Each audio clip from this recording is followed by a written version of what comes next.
முத்தியால்பேட்டை பகுதியில் குடிநீர் நீர்த்தேக்க தொட்டியினை முதல்வர் ரங்கசாமி கலந்து கொண்டு திறந்து வைத்தார். புதுச்சேரி அரசு பொதுப்பணித்துறை பொது சுகாதார கோட்டம் சார்பில் முத்தியால்பேட்டை தொகுதிக்கு உட்பட்ட விஸ்வநாதன் நகர் பகுதியில் பல ஆண்டுகளாக தடைப்பட்டு இருந்த குடிநீர் மேல்நிலை நீர்த்தேக்க தொட்டி கட்டுமான பணிகளை முத்தியால்பேட்டை தொகுதி சட்டமன்ற உறுப்பினர் பிரகாஷ்குமார் பதவியேற்றவுடன் மக்களின் தேவையை கருத்தில் கொண்டு உடனடியாக மேல்நிலை நீர்த்தேக்க தொட்டி கட்டுமான பணியை முடிக்க உத்தரவிட்டார்.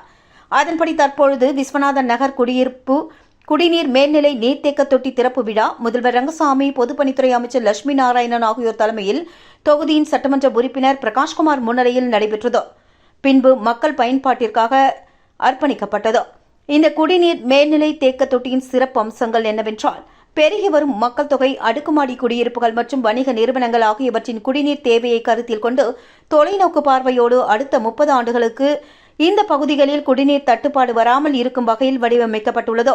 மேலும் குடிநீர் மேல்நிலை நீர்த்தேக்க தொட்டி 7 லட்சம் லிட்டர் கொள்ளளவு கொண்ட தொட்டியாகும். மேல்நிலை நீர்த்தேக்க தொட்டியிலிருந்து விஸ்வநாதன் நகர், அதன் பகுதிகள் மற்றும் அதனை சுற்றியுள்ள தெபேசன்பேட், சென்ட் சீமான்பேட், மாணிக்க முதலியார் தோட்டம், லூர்து நகர், லெனின் நகர் மற்றும் ஏழை மாரியம்மன் கோவில், அதனை சுற்றியுள்ள குடியிருப்புகள், கருவடிக்குப்பம் சாலை மற்றும் அதனை சுற்றியுள்ள குடியிருப்புகள், சாலை மாரியம்மன் கோவில் பகுதியை சுற்றியுள்ள குடியிருப்புகளாக மொத்தம் ஏறக்குறைய 15,368 குடியிருப்பு பொதுமக்கள் இதன் மூலம் பயன்பெறுவார்கள். மேலும் இந்த குடிநீர் நீர்த்தேக்க தொட்டி 2 அடுக்கு கொண்ட தொட்டி.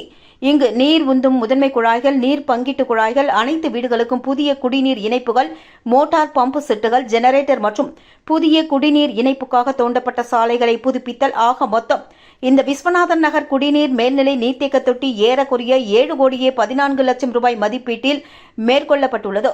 இதன் மூலம் அனைத்து பகுதிகளுக்கும் உரிய அழுத்தத்துடன் பாதுகாக்கப்பட்ட குடிநீர் வழங்கப்பட உள்ளது. மேலும் இந்த நிகழ்வில் பொதுப்பணித்துறை செயலர் கேசவன், பொதுப்பணித்துறை தலைமை பொறியாளர் வீரசெல்வம், கண்காணிப்பு பொறியாளர் பாஸ்கரன், செயற்பொறியாளர் உமாபதி, உதவி பொறியாளர் பீனாராணி, இளைநிலை பொறியாளர் சேகர் மற்றும் சட்டமன்ற உறுப்பினரின் ஆதரவாளர்கள், விஸ்வநாதன் நகர் நலவாழ்வு சங்க உறுப்பினர்கள், அனைத்து பகுதி பஞ்சாயத்தார் மற்றும் ஊர் பொதுமக்கள் உட்பட திரளானோர் கலந்து கொண்டு சிறப்பித்தனர்.